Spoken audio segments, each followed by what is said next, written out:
Hello everybody, it's Wyvern here with another bit of Total War Warhammer 2 quick match gameplay.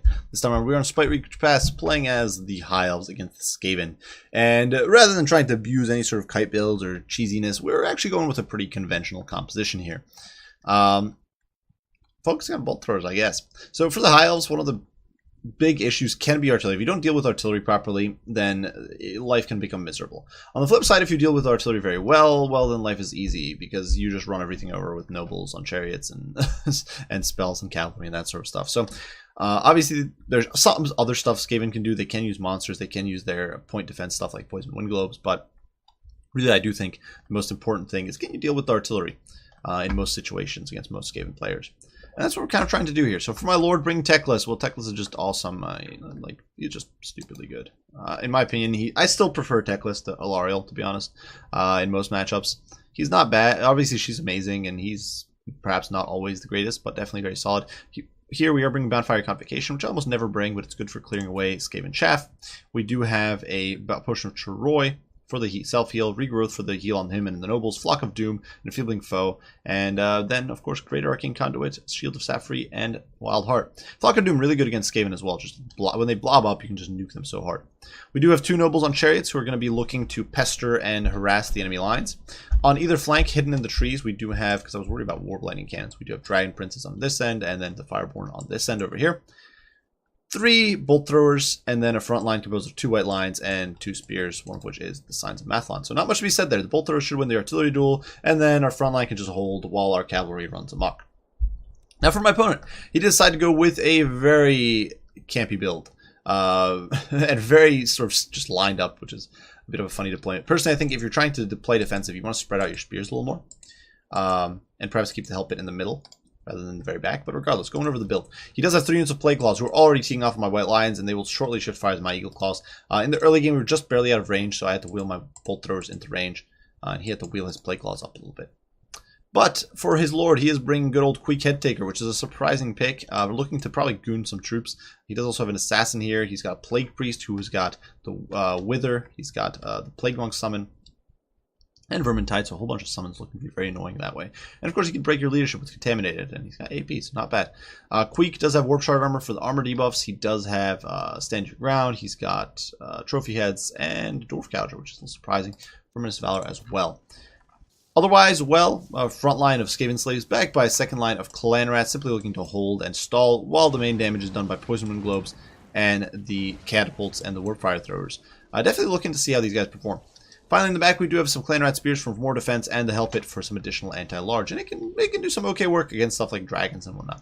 Perhaps not optimal, but it can definitely do all right.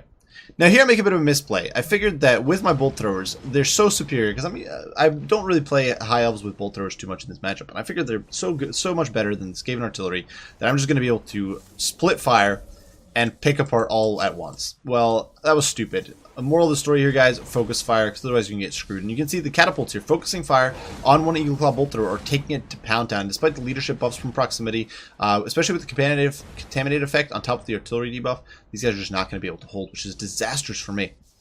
We are going to start focus firing in just a little bit, but so far we've only taken 1 gun offline out of 8, and I've lost an entire battery essentially.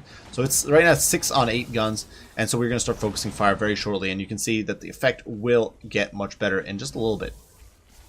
So definitely lesson learned there, guys. Bolt throwers are good, but not that good. The bolts that are flying in, they're mostly clipping the crews right now. In the meantime, kind of meandering back and forth, looking for an opportunity to get greedy. We do manage to take another gun offline, which is a big win. And imagine we could have had this offline much sooner if I'd focused fired instead of being a scrub. But we're going to keep focusing, and all guns are offline here now. So that is a big win. Now it is 6 on 6, and that is much better. Now over here we do get a little cheeky, and I didn't see because of the hill here. It's actually a little difficult to spot units, so I didn't see the Poison Wind Globes until I'd rounded the rim. And then I took some fire, unfortunately overkilling this bolt thrower or this catapult a little bit, but we will notice our mistake in just a little bit and start focusing one of the other Plague Claws. In the meantime, the crew over here in the center is going to rally and come back into the fray. And, you know, as the focus fire starts pouring in, the Plague Claws are going to go downhill. There is a bit of RNG involved in artillery duels every time, and this is definitely going to be a bit of a tedious engagement. Obviously, the RNG can screw you in an artillery duel. It can also hugely benefit you depending on how lucky you get with the opening shots. For example, if your opening shots take out a gun immediately sometimes, it can skew an entire fight, even though normally it wouldn't go in your favor. Regardless, 2 of the plague claws are now offline, and we are able to start pushing forward. My opponent now reduced just that 1 artillery piece, and now we are pushing forward from all flanks. Dragon Prince is coming in, the Fireborn coming in from this side, and we are looking for a bit of a cheeky push. You can see another catapult going down now. All 3 catapults are now online, or all 3 bolt throwers, and they're basically earning their keep. Keep in mind, every plague claw 900 gold as opposed to the 700 of the bolt throwers. So even if this is the only thing these guys do in this entire game is kill the catapults, they have already done enough to pay for themselves, and that is a huge win. Over here, the catapults do manage to get a cheeky charge, crush these clan rats, and force them to rout. Help It tries to come in and help, but it does basically nothing. Well, over here, the Fireborn get a meaty charge on these Skaven slaves and completely dumpster them. Skaven slaves really don't do too hot against Fireborn. Who would have guessed? So these guys are going to get run off. A huge win. This is definitely going to be the game-deciding moment. Being able to run off the Skaven slaves and shatter them completely undermines all my opponent's plans. Elsewhere, though, the Cavalry Blob did disentangle itself. My opponent being smart enough not to pursue with the Help It. We have, however, taken on a few Poison Wind Globes, which is definitely nice. And now our bolt throwers are free to just fire away. Fortunately, one of them did rout. I'm not even entirely sure why. Over here, though, the Warp Fire Thrower is trying to get some shots in, but we are going to plow in with the Fireborn, destroying this unit over here on the charge. These guys losing almost all their HP. The low armor is just terrible. This unit really does need, in my opinion, a buff to its armor. We brought up to 100 like other weapons teams. Unfortunately, the Poison Wind Globes trying to do some work here against the White Lions, which they'll do okay, but not going to be amazing. And now the Chariots are in. They are running amok. They're running the Poison Wind Globes over and taking advantage of their masters to run these troops down. And now we are going to be seeing Flocks of Doom going down. Actually, no, that was Wither. I thought... There we go. There's the Flock of Doom. Melting this blob of infantry, just completely dumpstering their leadership. While on the flanks, we are running all over these spearmen and those sorts of units. And the Bolt Thrower keeps firing into this pocket, so the leadership debuffs are really pouring in. Of course, if we look, we can see the damage sustained 48, friends routing -10, damage by artillery 10. So just nuts the amount of damage we're doing. Unfortunately, a bit of a misplaced Phoenix there, not doing too much.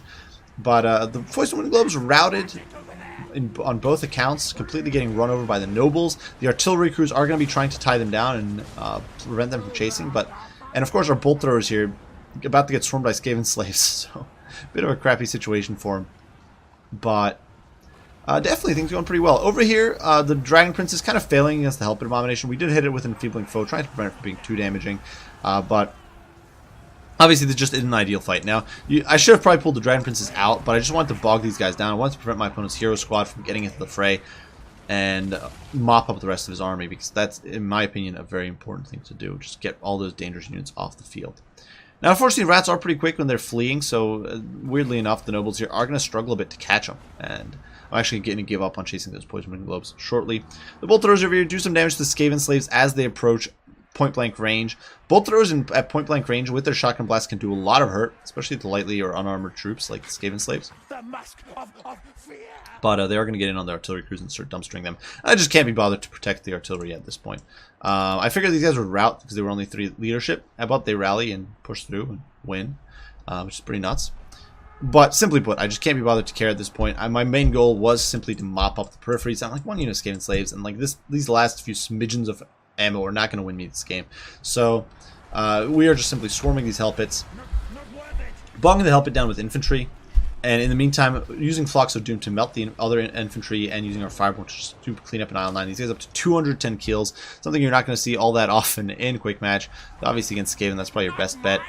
And as the routes start happening, my opponent's army is going to start buckling and fleeing. Unfortunately, both these Poison Wind Globes do rally out here with 10 and 12 models, potentially still able to do some hurt, of course, with the Help It as well in the fight here. Obviously, it's not going to do the most amazing job against something like Signs of Mathlon. They do have the benefit of their little ward save. They also have pretty good sort of holding stats. 63 right now with martial prowess, 51 without it, so definitely not bad. My opponent over here is going to hit me with trophy heads, but for chariots, trophy heads doesn't really matter because you're just looking to run people over. And on the periphery, Fireborn running amok. Only 7 models lost this game, destroying these clan rats and removing them from play. Over here, it is a Wither debuffing armor, but not the most useful thing, to be honest, because the Plague Priest just isn't that he's got AP. Queek has AP. The assassin's the only one who really gets the benefit, but the assassin doesn't have the best melee defense, and you're getting chopped up by these white lines pretty efficiently, especially as the dragon princes now are going to get a bit of a charge into him, looking to send that rat flying, and they absolutely do, sending him flopping on the ground. So absolutely humiliating. Over here, the Helped Abomination is getting surrounded, hit by an enfeebling foe, and chopped to bits by the Fireborn, who are actually starting to suffer a bit. I perhaps should have hit them with a heal here, a regrowth, maybe would have been smart. But the Helped is getting diced up. It, of course, has regen, so it's vulnerable to fire, only 50 armor, and with enfeebling foe, it has basically no melee defense to speak of. So these guys are probably hitting like 70% of the time. With the full surround, the amount of damage they're doing is monstrous, and is just not able to hold at all. Unfortunately, the Poison Wind Globes are rallying, coming back in, so the Chariots are going to be able to forced to sort of look at them or just try to deal with them. My opponent's Priest does escape and get some summons off, so the Chariots are going to have to deal with him, and they do absolutely do. They're going to run him over, run the Filthy Rat into the ground, and at this stage, my opponent largely reduced. He has managed to take his artillery crews and remove my own bolter from play, but at this point, almost on the 9-minute mark for this match, my opponent's army is going to completely shatter, the Helped wandering away there, and is going to be GG for the High Elves. So, a match that surprisingly came down to just a few units at in the very late game, I think. Basically, my Nobles and the Fireborn are sort of carrying the day. Well, Techless, of course, with his magic, carrying the day. Look at the Fireborn with the 326 kills. Just something you're never going to see in most, or you're almost never going to see in quick match. Nobles also did very well in the White Lions and all them, but really 300 kills, just nuts. Now, obviously, huge misplays made in the early game where I let one bolt thrower get routed off prematurely. Had I focus fired, I could have probably removed these catapults from play much quicker. And instead, what I did was I split fire, and it screwed me over really, really badly. So don't do that, guys. Moral of the story: don't split up your fire. You're gonna get screwed. Now, otherwise, well, the Fireborn did some great work. They, of course, the cavalry mobs are tough for Skaven to deal with, especially if you don't have high masses or rat ogres. Techless did some great work with Flock of Doom, and of course, yeah, Nobles and Fireborn are stupid OP. And honestly, the White Lines, the funny thing is, the White Lines and Spearmen and the Signs of Mathlon actually played an incredibly important role, because they bogged down my opponent's hero squad, preventing them from really shutting down or contesting my cavalry, and they also dealt with the Helped Abomination. The Signs of Mathlon just held their own, bought time with their lives, and prevented the Helped from really doing too much to my cavalry until we were ready to deal with it. As for my opponent's build, I do think Queek is just not a good choice in like any matchup ever, except Dwarves. But definitely a good try, good attempt to make him work. I think the main problem here is that there isn't really enough tools to protect against cavalry and artillery, or against cavalry and heavy chariots and that sort of, and monsters and that sort of stuff. You've only got really the only thing you've got here is the Helped Abomination and sheer numbers, but sheer numbers just are not going to cut the mustard a lot of the time, and the Helped's only one unit. It cannot prevent two Nobles, Fireborn, Dragon Princes, Techless, and all these units from running roughshod over your backline, especially as your units start breaking and fleeing out of the box. So I really do think what you want, probably bring Skrulk, that way you can ditch the Plague Priest and the Assassin. I just don't think this sort of Hero Squad Lord thing is that useful, because it's just so expensive to field. And I'm not entirely sure what, like, my opponent didn't bring all his spells, so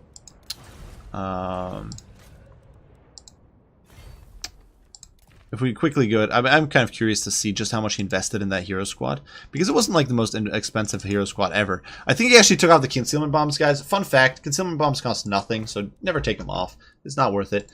But he did strip off it down as assassin, so 400 gold there. Queek had Dwarf Gouger in that. And then the Plague Priest, I forget if he had Plague Rash. Let's say he didn't. But he obviously had the Summon, he had Vermintide, and he had Wither. So at this point, you're looking at 3,600 gold spent on your hero squad, as opposed to just bring Skrulk. You can bring Skrulk, bring him like this, and obviously you don't need all your spells with him either. So you can go with a build like this, perhaps. 2,100. It opens up 1,500 gold. That's basically 2 units of Rat Ogres that you can put on the field, which is a huge amount of mass. So, in my opinion, that's just so much more valuable. And obviously, you could do other stuff, like you could ditch stand your ground, stuff like that. There's other ways you could finagle these costs, but just the difference here is huge. 2,100 gold as opposed to less than 9,000, or sorry, 10,300 gold as opposed to less than 9,000 left. It's a very, very functional and very big difference. And can make a big impact on how your games work out. So that would be my suggestion, is try to get some more high mass units in there. Obviously, the artillery is a bit of a difficult proposition. Personally, I don't like bringing artillery against high elves, to be honest. And if I do, I like to play it very safe with them, because it's just so difficult to deal with bolt throwers. I'm trying to think of what a good way. Like, you can bring death runners, for example, try to harass that way, or bring units like that, try to shut down the back line. But really, shutting out high elf artillery is very, very difficult, and you're going to usually lose that artillery duel. So in my opinion, my opponent should have tried to get some shots into my infantry blob and my cavalry early on with his artillery. Obviously, he didn't see them. But otherwise, he needs to deploy farther back or something of that sort, probably, to force me to advance at least a bit. But regardless, well played. Definitely was a pretty close match in the end, despite the fact that things went smoothly, or pretty smoothly early on, destroying my opponent's artillery. It still came down pretty close because most of my infantry got wiped. It was basically just came down to the hero squad and the fireborn. So definitely was a tight match. But regardless, well played to my opponent. I do hope you guys enjoyed the video. If you found it entertaining and fun, if you did, be sure to leave a like, subscribe, and share. If you have any comments, any criticism, any questions, as usual, don't hesitate to post them, and I will do my very best to respond as soon as I can. I do thank you all for watching, and I will see you all in the next one. Bye for now.